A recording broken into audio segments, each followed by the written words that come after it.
Assalamualaikum dan hai, nama saya Muhammad Aiman bin Mustaqim, nombor metrik 17-F18-2019. Jadi kumpulan kami akan membentangkan sebuah isu yang bertajuk sejauh manakah keperluan kepada media elektronik pada masa kini. Jadi mari kita mulakan dengan pengenalan dahulu. Jadi apa itu media?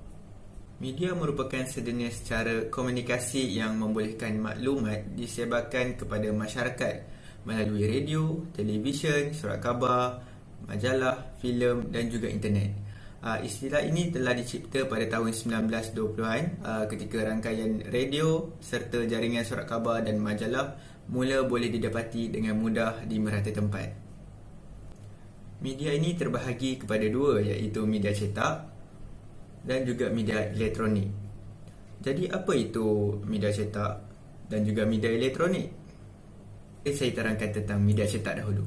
Jadi media cetak adalah suatu alat atau saluran komunikasi yang berupa bahan cetak atau terbitan.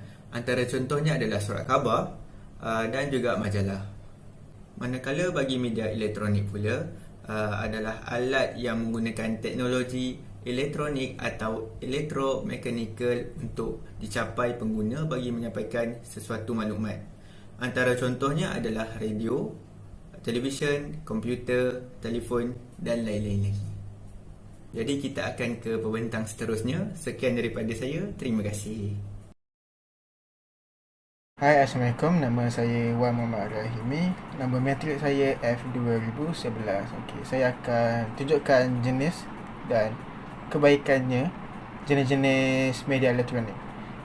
Yang pertama, televisyen. Televisyen, kebaikan dia, kita boleh menyalurkan iklan melalui suara, bunyi dan gambar. So, bila si penerima dan pendengar, dia akan lebih seronok sebab dia ada visual. Mungkin kartun ataupun pelakon iklan. So, sesiapa yang tengok akan lebih faham dengan action, dengan lakonannya. Yang kedua, radio. Radio yang sangat baiknya kita boleh dengar di mana-mana, di rumah ataupun di dalam kereta. So, sangat sesuai dengan penyampaian dakwah. So, kita bila di mana-mana kita dapat mesej yang secara ringkas. Di mana-mana kita boleh dengar.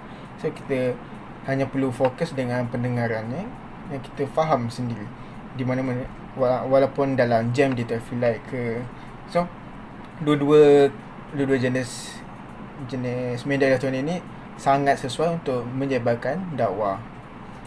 Itu saja daripada saya. Terima kasih. Assalamualaikum, saya Nur Nadia Natasha, F2998. Saya akan terangkan kepentingan media elektronik.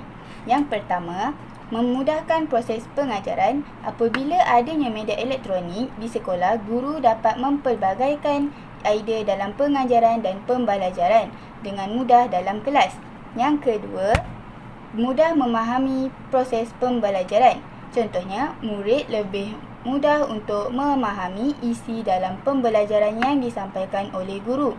Dapat menggalakkan guru dan murid banyak berinteraksi. Yang ketiga, melahirkan generasi yang pakar dan mahir dalam komputer. Dengan diberi pendedahan awal mengenai penggunaan komputer, seterusnya bijak untuk memanfaatkan dalam penggunaan komputer seharian. Contohnya, sebagai alat komunikasi yang mudah dengan rakan yang jauh dan sebagai alat untuk mencari atau mendapatkan maklumat yang diperlukan. Itu sahaja daripada saya. Sekian, terima kasih. Hai, nama saya ialah Muhammad Zulkarnain bin Muhammad Sharif, nombor matriks F2013. Saya akan menerangkan kebaikan media massa. Kebaikan pertama media massa ialah dapat menyampaikan sesuatu maklumat dengan cepat kepada kumpulan sasaran. Banyak perkara dan peristiwa perlu diketahui oleh masyarakat. Dalam keadaan dunia yang sering dilanda bencana, peranan media elektronik amatlah penting. Selain itu, kewujudan media massa juga telah membuka banyak peluang pekerjaan kepada masyarakat. Malah kejaya dalam bidang penerbitan media massa penuh dengan cabaran dan risiko. Namun demikian, ulangan pendapatan melalui media massa juga amat tinggi. Di samping itu, media massa seperti televisyen juga dapat mengisi masa lapang seseorang dengan menonton pelbagai rancangan yang disiarkan. Seseorang yang mempunyai masa lapang juga boleh mendengar lagu-lagu hiburan di radio. Sekian daripada saya akan serahkan kepada pembentang yang seterusnya. Hai, nama saya Muhammad Nur Helmi bin Manan. Seterusnya adalah kelemahan media elektronik.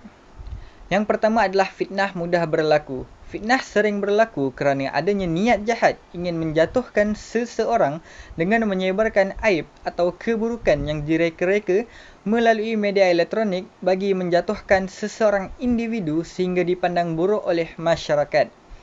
Dan yang seterusnya adalah melahirkan individu antisosial. Individu antisosial adalah seseorang yang tidak bergaul dengan masyarakat sekeliling. Dan yang seterusnya adalah pencemaran minda.